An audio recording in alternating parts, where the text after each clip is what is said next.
Habang nagbibisikleta si Onoda gamit ang kanyang mommy bike papuntang Sohoku High School, narinig niya ang ilang mga estudyante na nag-uusap tungkol sa mga planong gawin ng mga ito pagkatapos ng klase. Nag-isip si Onoda at napagdesisyonan na pumunta sa Akiba pagkatapos ng klase upang bumili ng DVD at mag-enjoy sa iba pang aktibidad na tungkol sa mga anime na kinahihiligan niya. Ngunit biglang naistorbo ang kanyang mga iniisip nang dumaan ang isang grupo ng athletic club na kasalukuyang nag-e-exercise dahilan para tumilapon siya. Dahil doon ay naisip ni Onoda na hindi talaga siya sasali sa kahit anong athletic club dahil sa anime club siya sasali. Noong nasa elementarya pa lang si Onoda ay wala siyang naging kaibigan na pwedeng kausapin tungkol sa anime, pero ngayong high school na siya ay iniisip niya na siguradong magkakaroon siya ng pagkakataon na maranasan iyon. Sa kanyang unang araw bilang estudyante sa high school, lumiko si Onoda sa matarik na daan papunta sa likod ng paaralan. Dahil iniisip niyang konti lang ang dumadaan doon ay nagpatugtog siya ng paborito niyang kanta ng anime at sinabayan iyon habang nagbibisikleta. Ngunit laking gulat niya nang may kotseng bumusina sa likod niya kaya natarante siya at nawala ng balanse at nahulog sa gilid ng daan. Agad na huminto ang driver ng kotse na si Takahashi at mabilis na pinuntahan si Onoda upang tiyakin kung okay lang ito. Bagamat bakas ang dumi sa mukha at damit ay umahan si Onoda at sinabing ayos lang siya. Gayunpaman, dahil tinawag na si Takashi ng pasahero niya ay nag-iwan na lang ito ng numerong pwedeng tawagan ni Onoda, sakali man umanong mga ilangan ng tulong ang bata.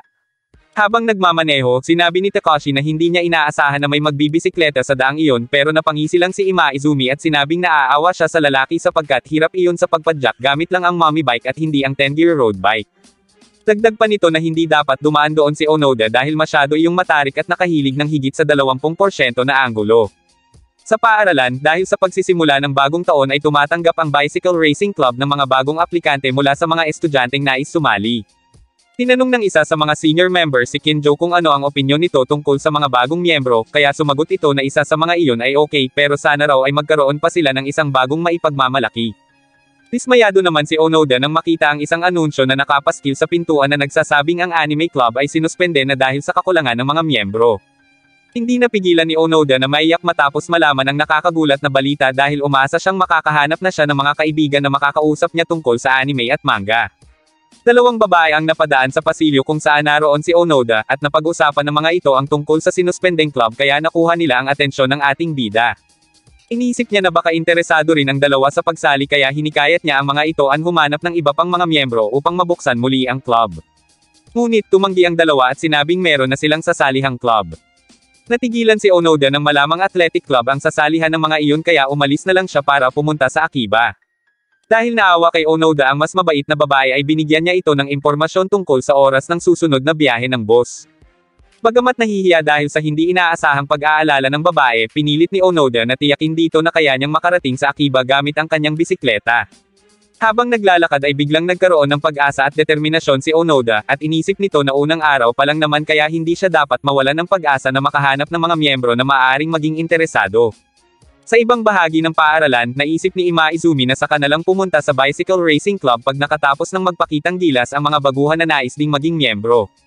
Naputol ang mga iniisip ni Ima Izumi nang lumapit ang isang babae na sinubukang makipagkilala sa kanya, ngunit nilampasan niya lang ito dahil hindi siya interesado.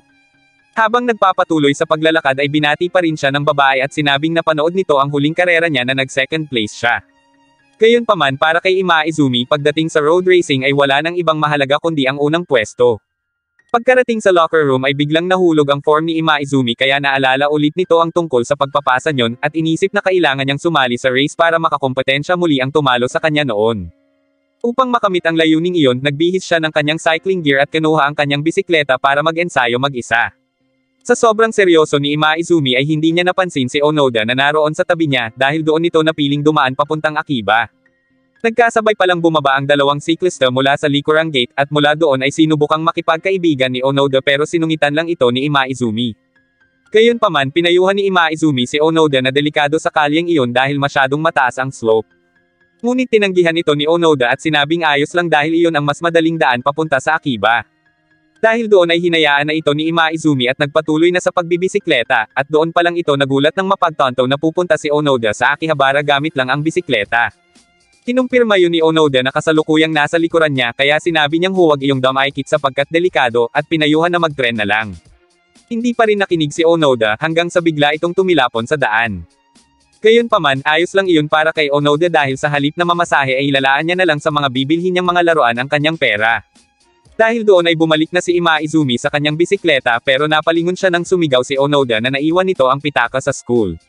Tuluyan nang umalis si Imaizumi at hindi nagtagal ay nagsimula na itong mag-ensayo ng pagbibisikleta pataas. Natanong nito sa unahan ng isang siklista kaya sinamantala niya ang pagkakataon na subukan ang kanyang lakas sa pamamagitan ng pag-overtake doon, ngunit nang maabutan ay nalaman niyang si Onoda lang pala iyon.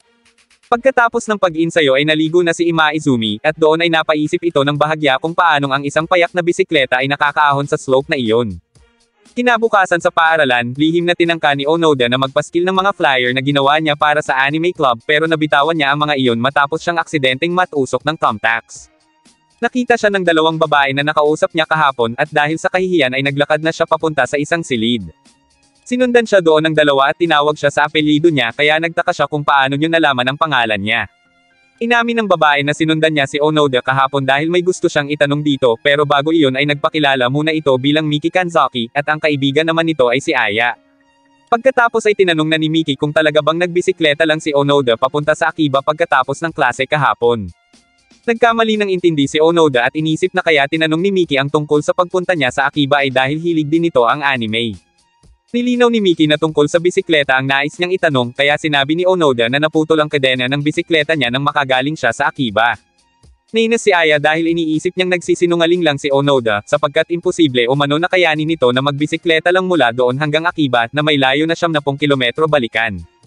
Hanggang sa pagkain ay pinag-uusapan pa rin ng dalawa na imposible iyon pero para kay Miki ay humahanga siya kay Onoda kung totoo nga ang sinasabi niyon. Sa silid ay masayang kumakain si Onoda ng kanyang tanghalian sapagkat natutuwa ito sa Manyo Manyo Capsule Toy at sa Toraycon Special Edition Blu-ray na nakuha niya dahil sa pagiging matipid sa pamasahe. Kinahaponan ay nagpakilala si Miki sa mga senior ng Bicycle Club dahil nais nito na maging manager ng mga iyon. Bilang dating team captain ng club ang kanyang kuya ay nakakapagkwento iyon sa kanya kaya kilala niya na ang mga miyembro. Pagkaalis ni Miki ay hindi makapaniwala ang tatlo na kapatid iyon ni Kanzaki. Samantala, nagtungo si Imaizumi sa paradahan ng mga bike ng paaralan at napansin niyang wala ang kakaibang bisikleta ni Onoda. Nagtaka siya kung nasaan iyon pero naiisip niyang baka ipinaayos iyon kung saan. Nang mga oras na iyon ay nagpapaskil si Onoda ng mga flyers para sa anime club habang iniisip kung gaano kasarap magkaroon ng mga kaibigan na pwede niyang makasama sa Akiba. Doon ay nakita siya ni Imaizumi at hinamon siya sa isang karera. Pumunta sila sa rooftop ng paaralan at tinanong ni Onoda si Imaizumi kung anong klaseng karera. Sumagot ito na iyon ay karera gamit ang bisikleta at magkakarera sila muli sa likurang daan ng paaralan. Nagtaka si Onoda kung bakit siya hinahamon ni Imaizumi kaya ipinaliwanag nito na iyon ay dahil kinaya ni Onoda na ahunan ang matarik na slope habang kumakanta-kanta pa. Iniisip ni Imaizumi na nagkataon lang iyon kaya gusto niyang siguraduhin kung talaga bang kaya ni Onoda na akyatan ang matarik na daan gamit ang lumang bisikleta na may bigat na higit na 10 kilo kaysa sa road bike. Bagamat tinitiyak ni Imaizumi na siya ang manalo sa kanilang karera, nais din niyang makita kung paano inaakyat ni Onoda ang slope gamit ang lumang bike. Dahil doon ay magkasunod niyang tinanong kung kailan pwede si Onoda at kung nasaan na ang bisikleta nito. Hindi agad nakasagot si Onoda dahil iniisip niya na tanggihan si Imaizumi, sapagkat ang tanging nais lang naman niya ay ang maipamahagi ang mga hawak niyang flyers para muling mabuksan ang anime club. Nang makapagdesisyon ay agad na humingi ng tawad si Onoda at sinabing ayaw niyang tanggapin ang hamon pero biglang sinabi ni Imaizumi na sasali siya sa anime club kapag natalo siya, bagay na labis na ikinagulat ni Onoda. Dagdag pa ni Imaizumi na hindi pa naman siya kasali sa bicycle club kaya naging positibo si Onoda at natutuwang itinanong kay Imaizumi kung ano ang paborito nitong anime. Napilitan na lang sumagot si Imaizumi para lang mas makuha pa niya ang loob nito at mapapayag ito sa karera. Bago umalis ay sinabi ni Onoda na sa isang araw na sila magkarera kapag nagawa na ang bisikleta niya. Natigilan si Imaizumi at naisip na paano kung matalo siya, sabay nagulat at sinabing nagbibiro lang naman siya. Pagkatapos ng klase ay nakita siya ni Miki sa pasilyo kaya ipinaalala niyon ang tungkol sa pagsali niya sa bicycle club. Tumugon si Imaizumi at sinabing sasali siya kung aalis na ang bagong miyembro ng club, sabay nagpatuloy sa paglalakad. Ngunit hindi niya napansin na nahulog mula sa kanya ang flyers ng anime club, bagay na ipinagtaka ni Aya. Nagulat si Imaizumi at sinabing ibinigay lang yun sa kanya ni Onoda. Nang asar na tinanong ni Aya kung sasali ba doon si Imaizumi kaya sinabi nito na iyon ay kung matatalo siya nyon. Naintriga si Miki sa sinabi ni Imaizumi kaya pilit nitong inalam kung karera ba iyon gamit ang bisikleta pero hindi na sumagot si Imaizumi. Makalipas ang ilang araw ay nagkita na sina Imaizumi at Onoda sa likurang daan ng paaralan. Agad na ipinaliwanag nito ang kanilang ruta, 3 kilometro pababa at 2 kilometro naman paakyat hanggang sa makarating sa goal. At dahil mas may karanasan si Imaizumi sa larong iyon ay pauunahin na nito si Onoda ng 15 minuto. Gayunpaman, bakas pa rin ang kaba sa mukha ni Onoda dahil may mga manunood pala sa kanila. Maging si Imaizumi ay hindi iyon inaasahan dahil pakana pala iyon ni Miki para umano maging kapana-panabik ang kanilang laro.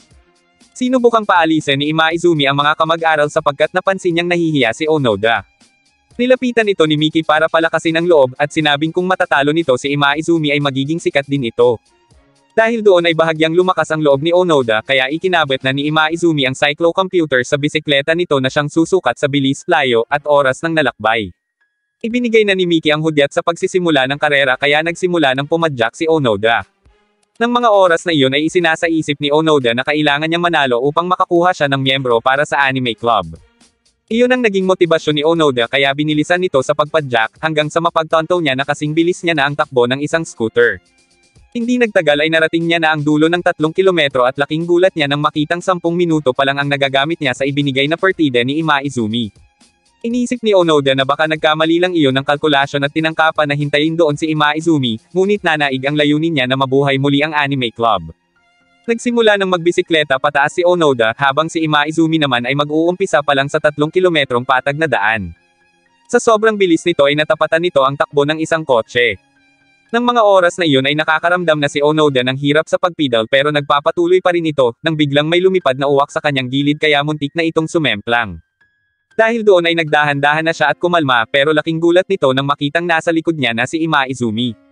Samantala, si Miki at ang mga kasamahan nito ay nagpahatid kay Kanzaki gamit ang van upang masaksihan nila ang karera, ngunit napahinto at napababa sila nang makita na nakatigil na sa daan si Onoda.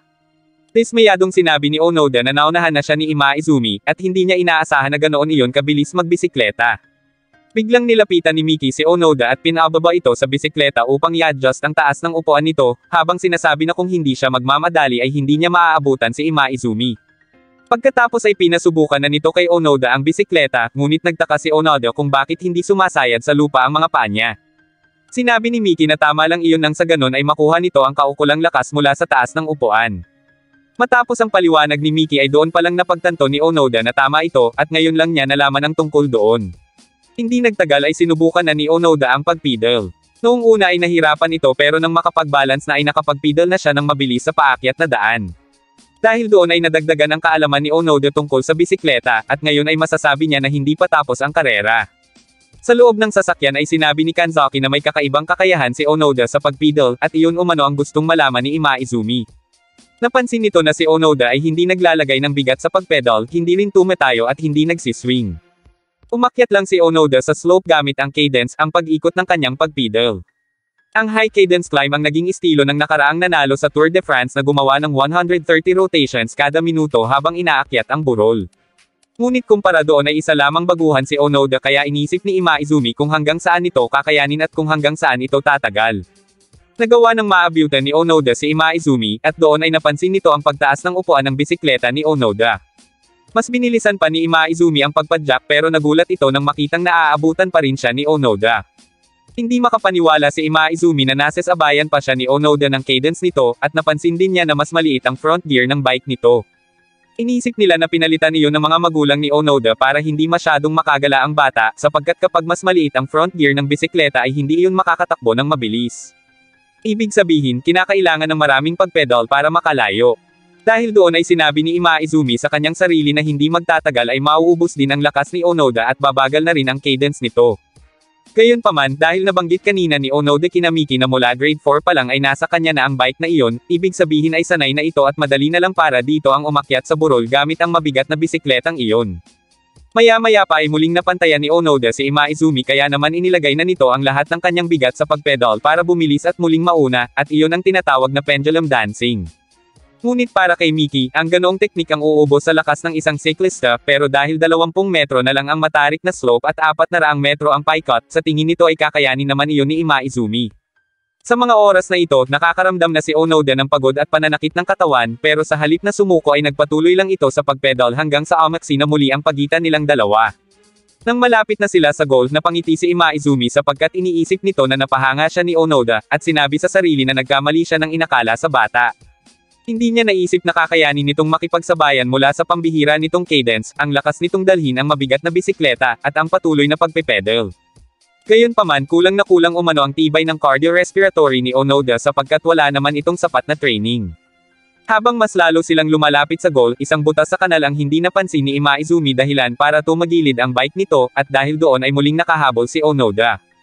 Kahit hirap na ay nakatoon pa rin si Onoda sa kanyang layunin na muling buhayin ang anime club dahil wala umano siyang kaibigan kahit isa.